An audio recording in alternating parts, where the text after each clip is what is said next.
오늘 신학 정립은 표적 신학을 정립하겠습니다. 세메이온. 본문 설교에서도 말씀드린 것처럼 그 성경을 해석하고 하나님을 알고 이런 데에는 표적 신학 정립이 절대예요. 하나님이 사람에게 하나님을 나타내시는 길은 여러 가지 있을 수 있습니다. 사실 가장 완전한 방법은 말씀이죠. 말씀은 하나님에 대해서 자세히 구체적으로 실제적으로 얼마든지 계시할 수 있습니다. 그런데 오늘 우리가 본문에서 정립해서 하시는 대로 아무리 하나님께서 말씀을 계시해 주셔도 하나님이 계시해 주신 대로 보지 않으면 맞장성이 없어요. 그런 점을 고려한다면 하나님이 직접 하나님을 인간에게 그 존재성이나 또는 역사성을 계시하는 것이 표적이다. 그 표적은 헬라어 말로 세메이온이라는 단어인데, 그래서 이 단어는 두 가지로 번역이 돼요. 일반적으로 하나는 세메이온은 기사, 기적. 하나님은 실제로 보이지 않기 때문에 보이지 않는 하나님이 사람에게 알릴 수 있는 것은 사람 입장에서 보면은 원인은 없는 결과만 있는 표적과 기적이죠. 기사지요. 그런데 또 하나의 의미가 증거예요. 하나님이 표적을 행하는 것은 하나님이 사람이 실제로 믿게 하기 위한 하나님을 증거하시는 거죠. 이 점을 우선 바로 아셔야 되는 것은 우리는 하나님의 행하시는 표적이 자꾸 내 병을 고치기 위해서 대표적인 거죠. 그렇게 이해하기 쉬워요. 그러나 그것은 물론 우리의 필요를 맞춰가시면서 하나님이 자신을 계시하시는 길이겠습니다만은 분명히 알아야 될 것은 하나님은 하나님을 위해서만 역사하시는 게 원칙이에요. 그렇게 보면은 하나님 자신을 인간에게 하나님이 알리시는 직접적 방법은 하나님은 이미 역사하시는 건데, 근데 하나님은 인간으로서는 전혀 하나님을 물리적으로나 육적으로 확인할 길이 없어요. 초감지, 초의식, 초의지의 영적 존재니까. 인간이 확인하는 것은 결과밖에 없는 거예요. 그러니까 그것은 기적으로 우리는 보이는 거죠. 그런데 하나님은 하나님을 인간에게 맞춤형으로 보이는 게 아니면 안 되는 인간의 치명적 약점 때문에 하나님을 인간에게 직접 보이시는 방법이 바로 보이고 우리가 물리적으로 확인할 수 있는 기적이다. 그래서 그것을 하나님을 증거하는 거다.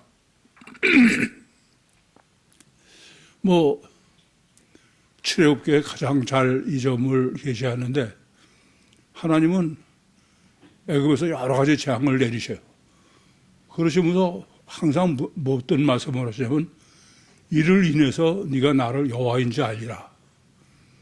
그러니까 여호와를 직접 알릴 수 있는 방법은 그밖에 없는 거예요. 그 점이 이제 우리가 깊이 생각해야 되는 거예요. 하나님은 표적, 기적으로만 하나님을 인간에게 직접 증거하실 수밖에 없다. 이 점을 잘 모르시면 기적을 그냥 기적으로만 생각하는 거예요. 그래서 전지전능하신 하나님, 유신 창조주가 자신의 정체성이나 역사성을 인간이 실제로 알 수 있도록 인간의 맞춤형으로 하나님이 역사하시는 것이 표적이다. 다시 말하면 하나님이 인간에게 자신의 정체성과 역사성을 알릴 수 있는 하나님이 최선의 방법이야. 더 이상 다른 방법이 있을 수가 없을 정도. 아까도 예수님이 단일 체면 그러면 보이는 게 아니냐. 그럼 뭐하러 표적을 구하자. 하나님 같으면은 칼로 찔러보면은 뭐 하나님이 죽을 리가 없죠. 그래서 마태복음에도 예수님 십자가에 달고 네가 만약에 하나님의 아들이면 내려와라. 그럼 믿겠다. 그 얘기가 뭐냐면은 진짜 네가 유대인들은 몸이 하나님으로 믿는 사람이니까 하나님은 우리가 죽여도 안 죽는다. 그런 얘기죠. 그거 맞는 얘기예요. 그래서 우선 우리가 표적, 세메이온을 신학적으로 정립할 때 가장 기본으로 하셔야 되는 게 이렇게 데크눔이 보이는 것이야만 실제인 아담 후손에게 초월적이신 영신 하나님의 존재성과 그 하나님의 역사성을 가장 알릴 수 있고 직접 할 수 있는 하나님의 최선의 방법이다. 그 이상 방법이 없다. 그것부터 확실하게 하셔야 돼. 그게 기적이요, 표적이요, 하나님의 증거의 방법이다. 그걸 잘못 아시면은 그 표적은 괜히 별개로 따로 생각하기 쉬워. 그래서 오늘 본문도 그 신학 정립의 첫 단추로 표적을 설정하신 것은 주님께서 이 땅에 성육신 하신 것은 하나님을 직접 알게 하시고 하나님을 직접 믿게 하시고 하나님과 직접 교제하게 하신 거야. 교제라는 게 그냥 말로만 하고 되는 게 아니니까. 그런데 공생의 주님의 행하신 것에 거의 다 대부분은 표적이에요. 그러니까 병을 고치는 신유의 사역이나 또 뭐 무리를 걸으신다거나 뭐 변화산에서 변화하시는 거나 뭐 일일이 다 헤아릴 수 없죠. 그것은 주님은 이 땅에 하나님을 직접 계시하러 오신 분이고 그분이 행하신 거는 그래서 우리 입장에 보면 표적이고 하나님 입장에 보서는 하나님을 실제로 증거하는 것이다. 그런데 이게 이제 문제가 되는 거죠. 오늘 본문도 그런 점에서 초점을 바로 맞춰야 되는데 하나님은 주님도 하나님도 마찬가지예요. 주님도 직접 알리는 건 표적밖에 없어. 그 외엔 다른 방법이 실제로 알고 믿게 할 수 있는 방법이 없으니까. 그래서 표적을 기적을 행하셨는데 기껏 해봐야 그건 소용이 없다. 제가 헛수고다 그런 말을 하는데 생각해 보세요. 하나님은 출애굽 때도 매번 표적을 행하면서 이를 인해서 너희가 나를 여호와인 줄 아니라 수도 없이 하셔서 예수님도 공생의 사역을 하시면서 내가 하는 게 아니라 하나님이 한다.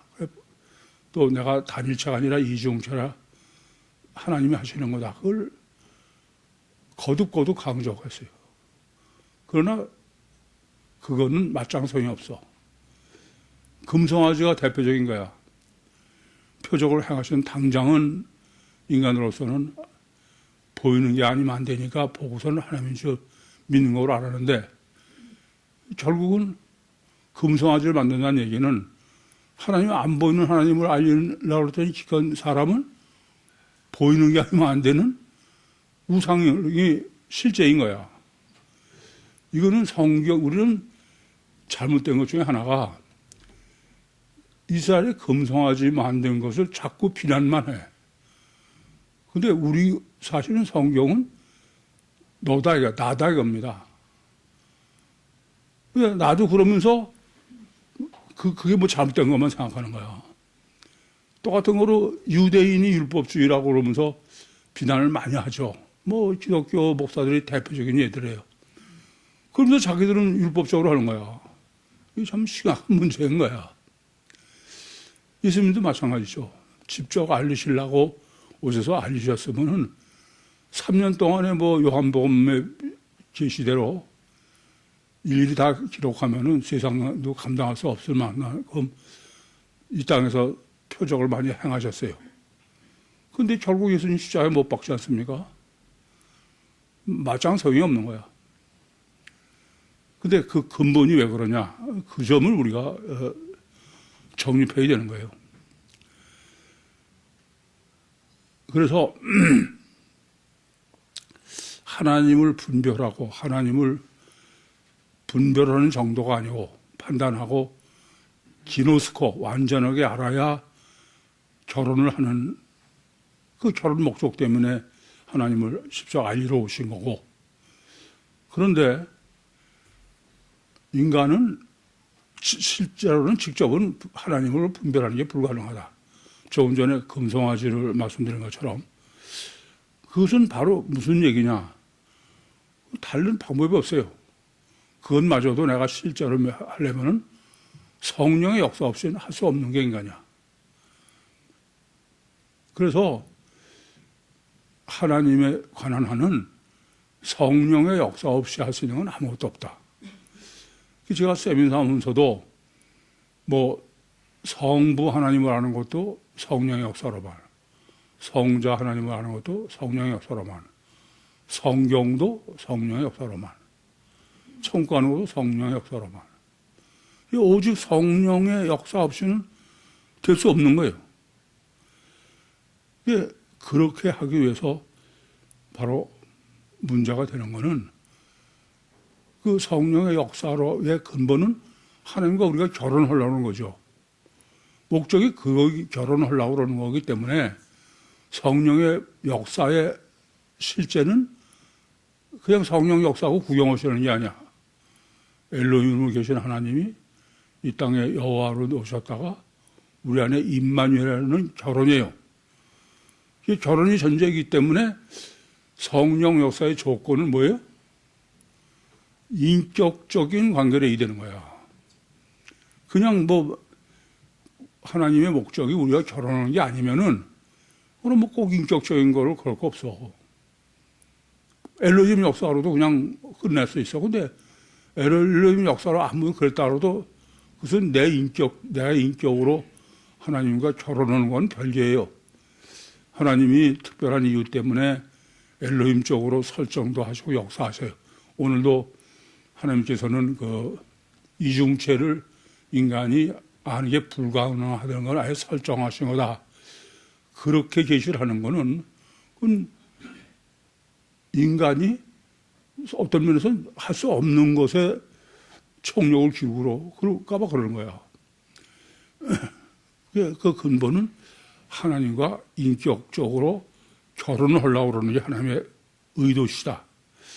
그래서 인격적으로 결혼이 목적이기 때문에 하나님은 애초부터 창조할 때부터 조건이 인격적인 내가 원하면 할 수 있게 법칙으로 정하고 그렇게 창조를 하신 거예요.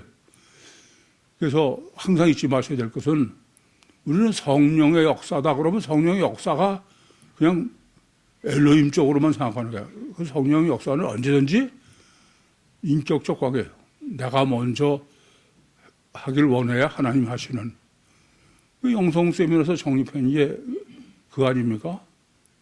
근데도 자꾸 하나님의 전능성만 생각하는 건 참 문제가 있다. 그래서 하나님이 표적을 행하시는 것은 하나님이 하실 수 있는 인간에게 직접 하나님을 알릴 수 있는 최선책이라고 그랬어요. 그렇죠? 근데 그것은 인격적 관계이기 때문에 인간 입장에서 하나님이 역사하실 수 있는 조건을 갖춰야 돼. 그 조건을 갖추는 게 오늘 본문에서는 주님의 공생의 카이로스 때는 하나님이 아예 전혀 불가능하도록 설정해 놓으셨다. 그러면 언제가 그걸 가능하도록 해 놓으신 거예요? 인간의 성령 역사 없이 인간의 자력으로 하나님을 실제로 알고 믿게 하는 길이 뭐냐? 그게 인간 과학이에요. 이건 제가 늘 르네상스를 말씀드리지만 인간의 이성으로는 인간도 보이지 않는 것을 이성적으로 이성적이고 합리적이고 과학적이고 완전한 논리로 정립하면 그건 실제로 믿는 거야. 그러니까 마치 오늘 주님께서 일기예보로 그 일기 단일체의 경우 원인을 알면 결과는 보지 않아도 확실히 믿는다. 그게 단일체의 법칙이에요. 그러나 그러면 결과를 알고도 원인을 알아야 된다. 그럼 맞아요. 똑같은 법칙입니다. 그래야 그건 자연과학이야. 그런데 인간은 단일체가 아니야. 이중체이기 때문에 결과를 안다고 원인을 알 수 있는 건 아니다. 그래서 그것은 성령이 역사를 하셔야 되는 건데 성령이 역사를 하시는데 절대적 조건은 인간과 결혼이 목적이라 인격적 관계를 해야 된다. 그 말은 내가 실제로 뭐 사람을 이중체를 들여다보고 믿고 그건 나중 얘기야. 성경도 보이고 그건 나중 문제예요. 그게 조건이 성령이 역사를 하셔야 되는데 성령이 역사하려면 인격적으로는 내가 인간적 방법으로 이중체의 역의 실제로 믿어야 되는 거예요. 그게 바로 주님이 그 주님 시대에는 전혀 이중체를 분별하지 못하게 해놓으셨고 그 카이로스는 언제냐? 인간 과학이 우상일 때 이런 얘기죠. 이제 여기까지 여러분 정립하시면은 우리가 앞에서 그 마태복음 12장에 예수님께서 그 안식일 날 밀밥 사이로 가시다가 밀을 비벼서 제자들이 먹는 걸 놓고 바리새인들이 주님을 정죄하러 들 때 예수님께서 내가 안식일의 주인이다. 주님은 어떤 뜻으로 내가 안식일의 주인이냐면 주님은 육체 우선 이중체의 주체인 하나님. 그게 나다 이게요. 그런 의미로 이중체로 말씀하셨는데 바리새인들은 뭐로 들었냐? 단일체로 들은 거야. 저게 인간이 돼가지고 하나님이라고 한다. 또 안식일날 한편선 마른 사람을 낫게 하시니까 예수님을 마태복음 12장의 그 다음 얘기지만은 귀신을 쫓아내게 바알세불을 심어서 귀신을 쫓아낸다. 그렇게 얘기하는 의도는 뭐냐면은 지금 주님께서 안식일 날 안식을 범한 주님은 누구다?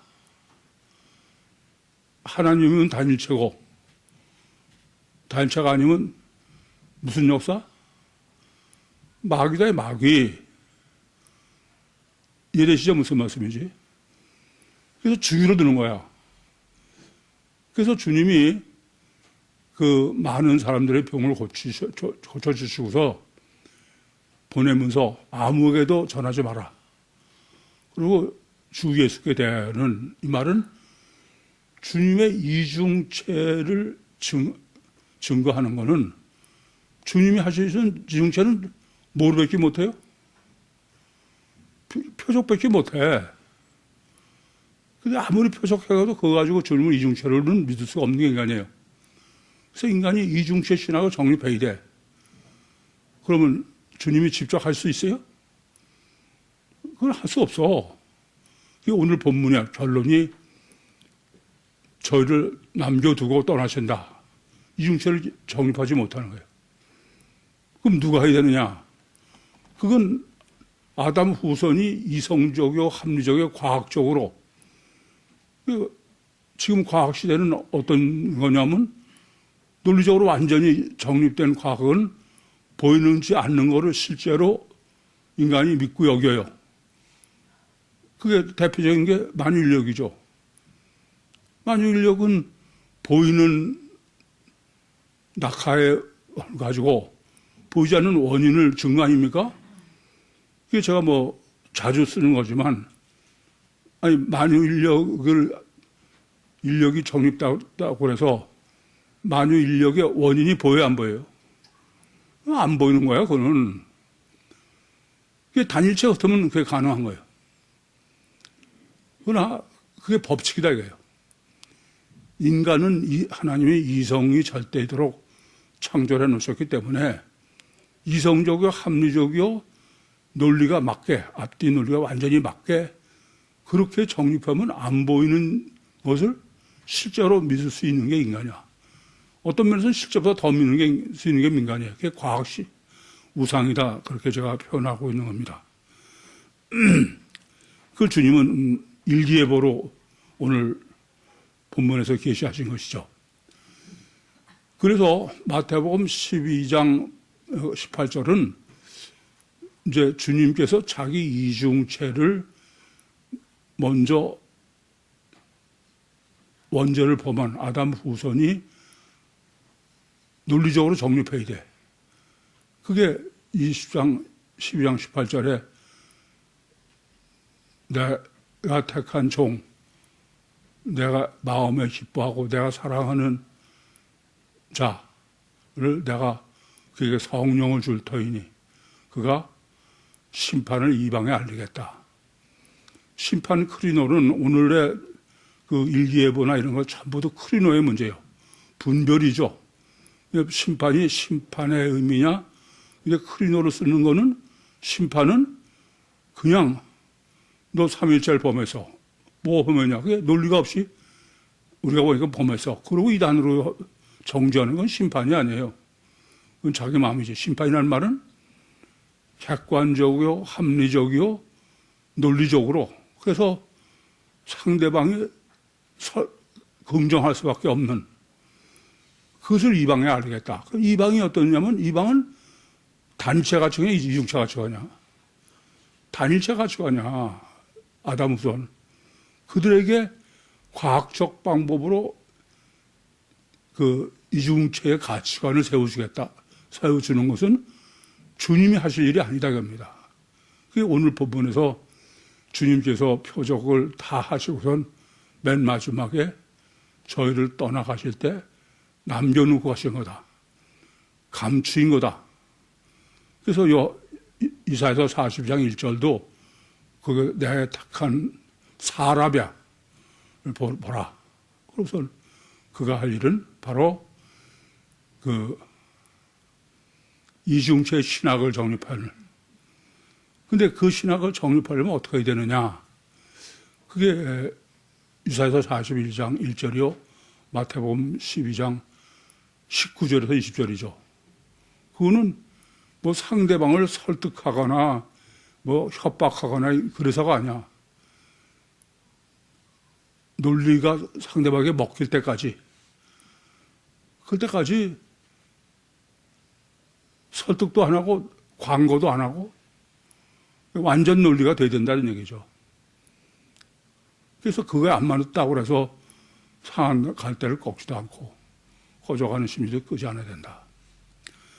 그게 오늘 본문으로는 바로 마태복음 12장 18절과 이사야서 42장 1절에 그 선지자를 완전하게 계시해 주신 게 오늘 표적 신학으로 마태복음 16장 1절부터 4절의 정립의 결론이다. 그래서 그건 바로 잘못 보시면은 일기예보는 원인을 먼저 알았으니까 결과다. 그런데 원인을 알았을 때 원인으로 걸고는 안 본 걸 안 거예요. 실제로. 그래서 디아크리노 기노스코라고 그런 거야. 마찬가지로 만유인력은 결과만 가지고 논리적으로 과학적으로 완전히 정립하니까 아무도 만유인력이 신비라고 생각하는 사람 하나도 없어. 그 원인이 일기예보처럼 물리적 실제처럼 믿는 게 인간이야. 바로 그 방법으로 이중체 신학을 정립해야 된다.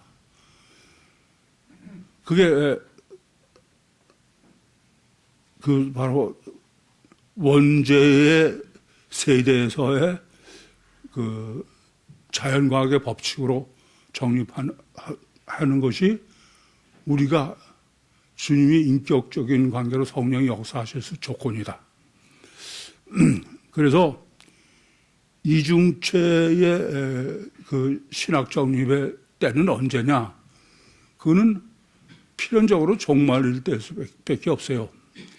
뭐 계속 말씀드리지만 인류 역사를 보면은 그 르네상스 전에는 이성이 뭐 성경을 지배하거나 그런 건 꿈도 못 꿔. 그리고 우리는 일반적으로 안목 시대라고 그러죠. 그다음 르네상스 시대에 아주 인간 이성이 우상이 되다시피 극도로 발달하게 돼서 극속도로 지금 우리가 보면 뭐 500년 이렇게 다 생각할 수 있지만 하나님 입장에서는 급속도로 인간의 과학이 발달한 거예요. 그게 바벨탑의 시대다. 제가 그렇게 규명하는 겁니다.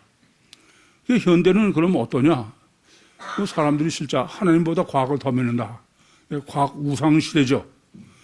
그래서 과학 우상 시대에 뭐 아인슈타인이 그 파동 입자설을 증거했는데 그래봐야 몇십 년밖에 안 돼서 정말 마지막 때의 영의 실체, 이중체는 계속 말씀드리지만 영이 실체가 아니면은 이중체는 성립하지 않아요. 그러니까 그 단일체 가치관을 가진 사람이 마태복음이나 뭐 예수님 십자가에 달리실 때 영이 몸에서 빠져나왔다. 그걸 전부 실제로 안 여기는 거는 그럼 영을 실제로 생각 안 하니까 그러니까 그건 아예 무시하는 거예요.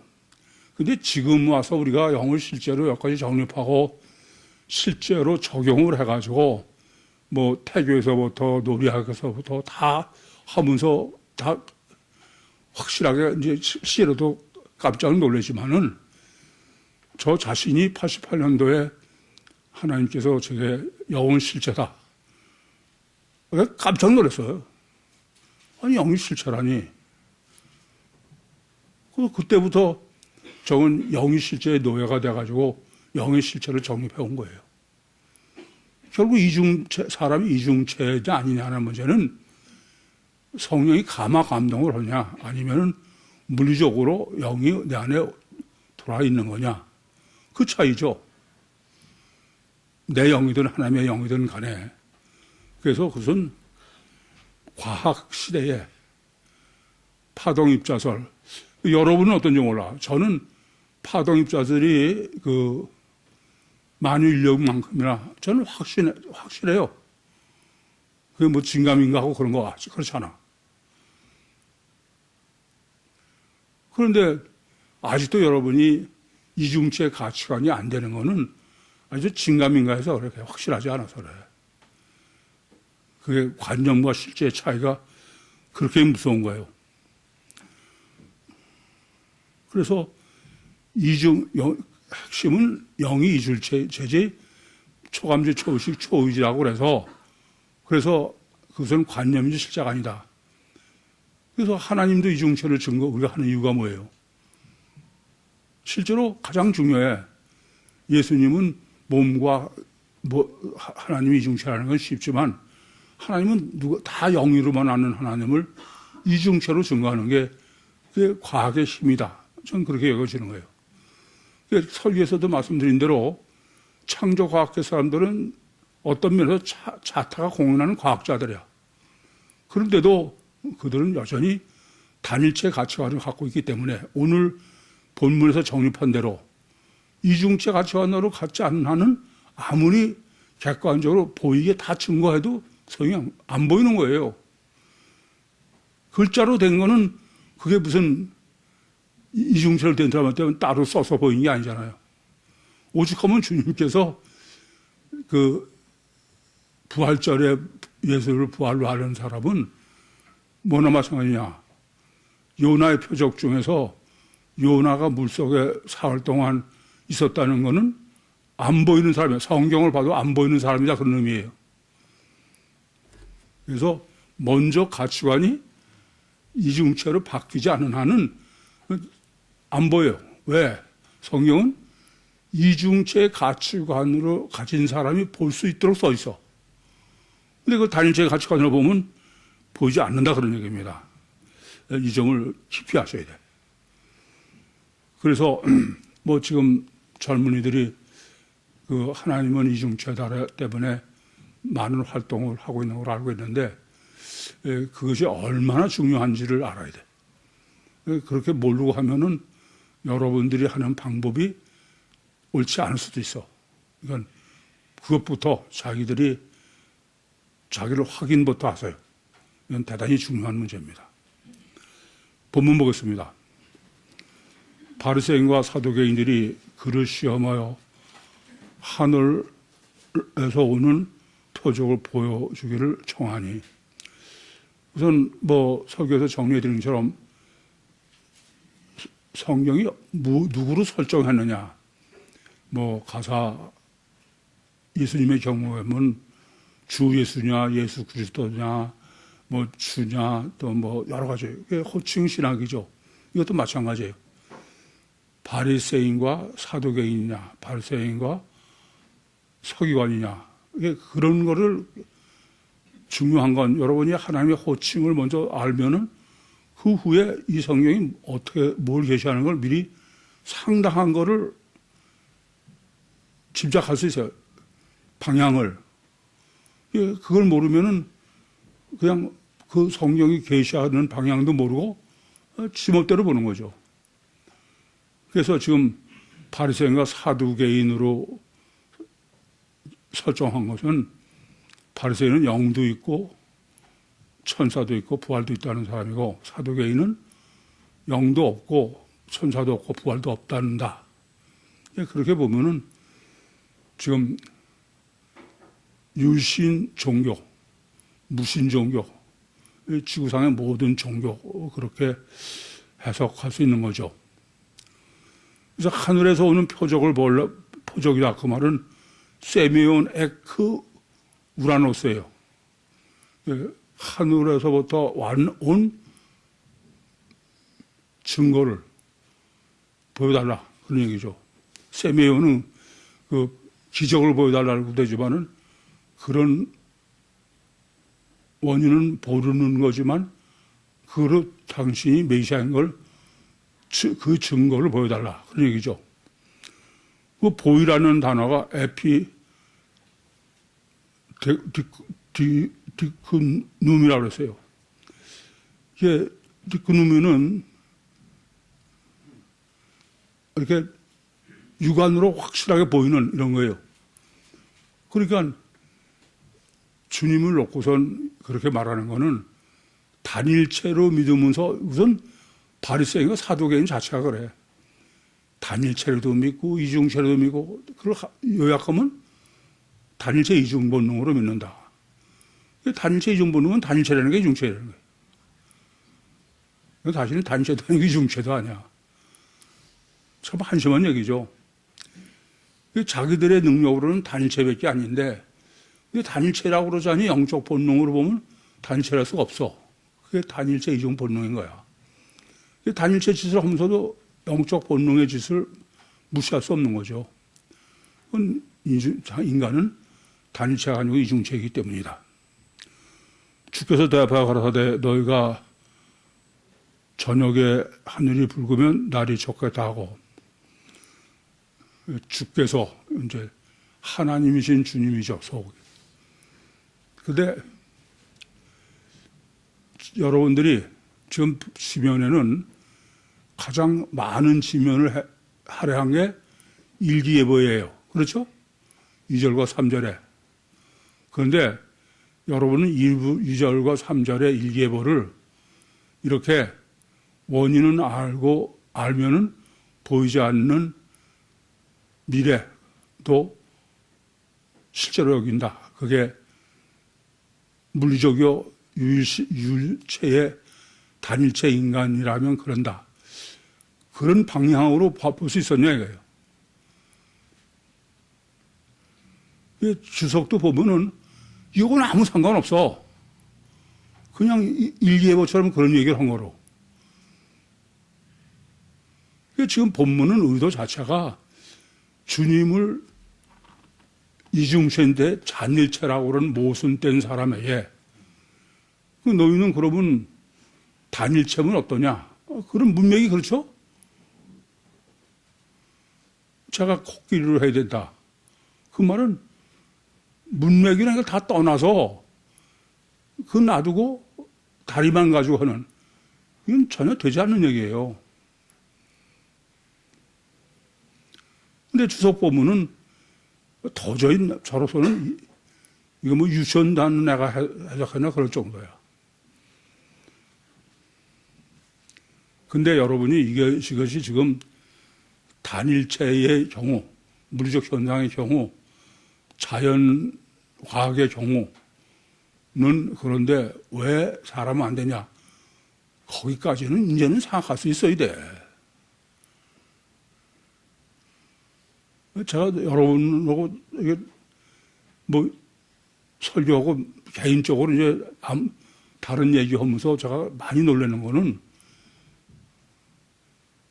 제가 도저히 이해할 수 없을 정도로 생각을 전혀 안 해요. 생각을 전혀 안 해. 어떻게 이럴 수가 있을까요? 그것을 그냥 무슨 유대교인처럼 글자 아는 게 자기는 신앙인 줄 알고.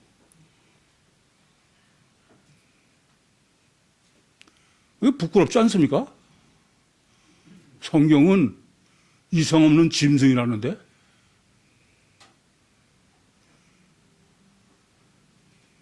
그 뭐 AI 컴퓨터처럼 그런 거나 늘어놓는 게 그게 무슨,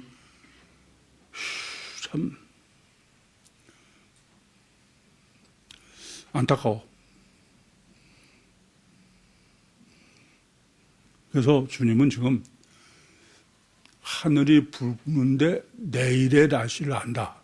그 말은 원인을 자연과학이나 단일체, 여러분도 제가 여러 번 말씀드려서 단일체는 원인이 해서 결과가 오면 그 결과를 도로 원인으로 돌릴 수 있어요. 그 당연히 그래.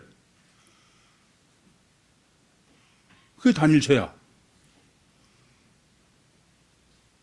여러분에게도 제가 프로이드의 그 의식과 무의식에 대해서도 세미나 때뿐이 아니라 다른 데도 얼마나 인용해서 많이 해요. 만약에 인간이 단일체면은 그러면 의식일 때는 의식의 상태에 있을 때는 정상적인 이성을 가졌는데 그런데 히스테리즘은 저 딴 사람이 된다. 그럼 그게 단일체의 물리적 현상이면은 그 히스테리가 도로 정상이 돌아오는 것도 전혀 물리적 현상으로 돼야 되는 거예요.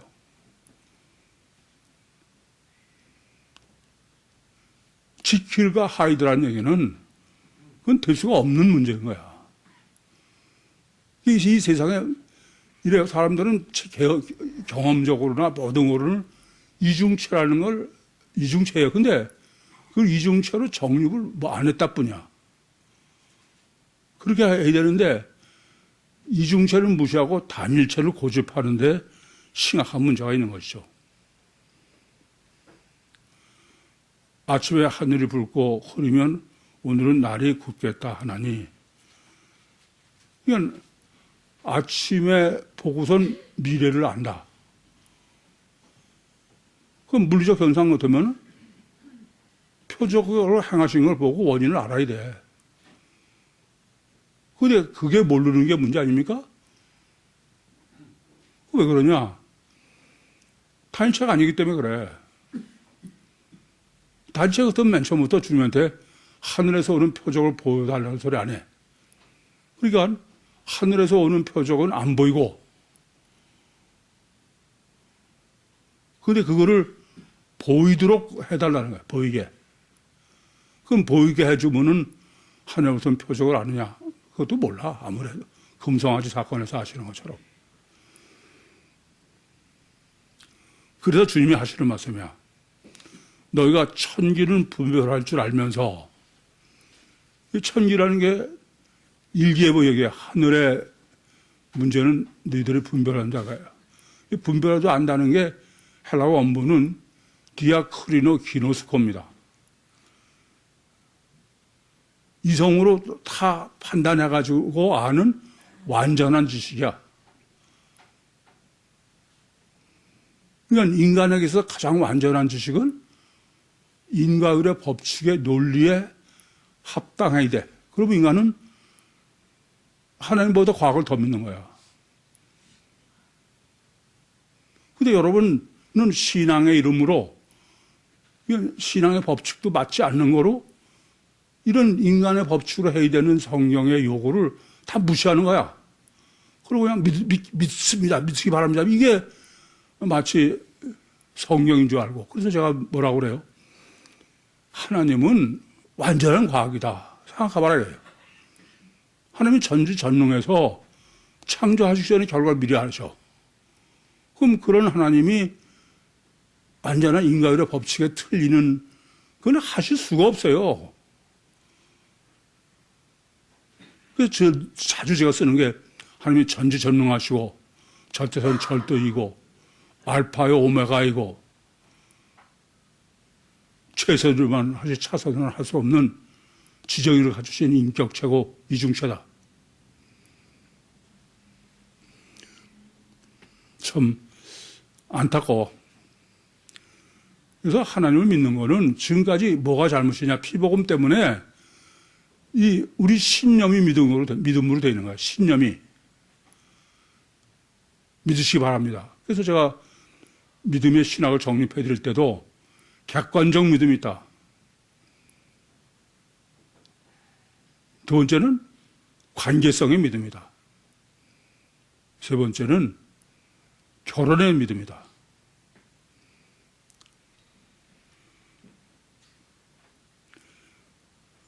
근데 분별할 수 없느냐가 기노스코 디아크리노예요. 그러니까 너희가 이성을 가지고서 알 수 없다. 그런 얘기죠. 뭐냐? 세대의 표적. 이것은 시대의 표적. 카이로스지 겐네아가 아니다. 카이로스는 헬라어로 일정하게 정해진 시간. 그러니까 주님의 공생애 동안에는 분별할 수 없다가 스테네스예요. 참 이건 우리말로 번역하기 정말 어려워. 무슨 아스테네스라는 것은 능력이 없다, 영적 능력이 없다는 겁니다. 근데 그게 수냐?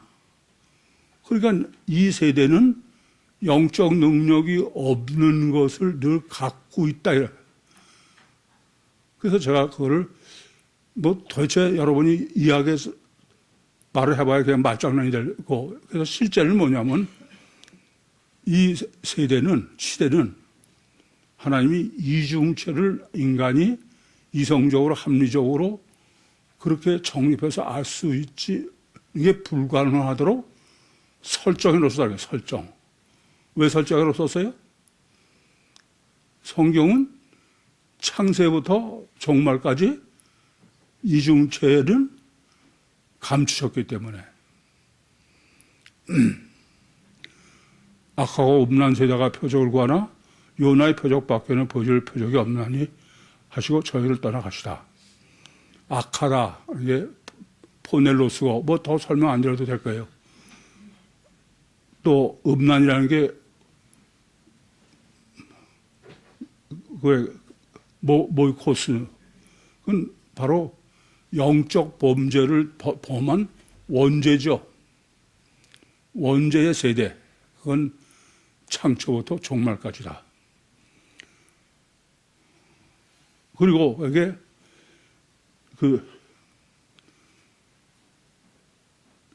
표적을 주었다요. 이 번역은 주님께서 내가 요다의 표적 같은 표적을 줬다지 세미온을 보여줬다가 아닙니다. 무슨 말씀이냐면 주님도 요나의 표적과 똑같은 표적을 내가 했다. 그런 말씀이죠. 표적을 주셨다는 얘기는 아시겠어요? 그 말은 무슨 뜻이에요? 예수님의 부활, 제4일 부활의 신학을 요나의 제3일의 부활이죠. 그것도로 해석해라. 그런 뜻이죠. 그러면서 저를 떠나가셨다. 그 말은 저희를 카타레이퍼, 남겨놓으시고 일부러 떠나셨다. 그 말은 이중체 신학은 주님은 하실 수 없는 거다. 주님의 시대에는. 그럼 남겨놓은 걸 뭘 위해서 남겨놨냐? 추수꾼을 위해서. 그게 마태복음 12장 18절이요. 이사야서 40장 1절이다. 질문 있습니까? 마치겠습니다.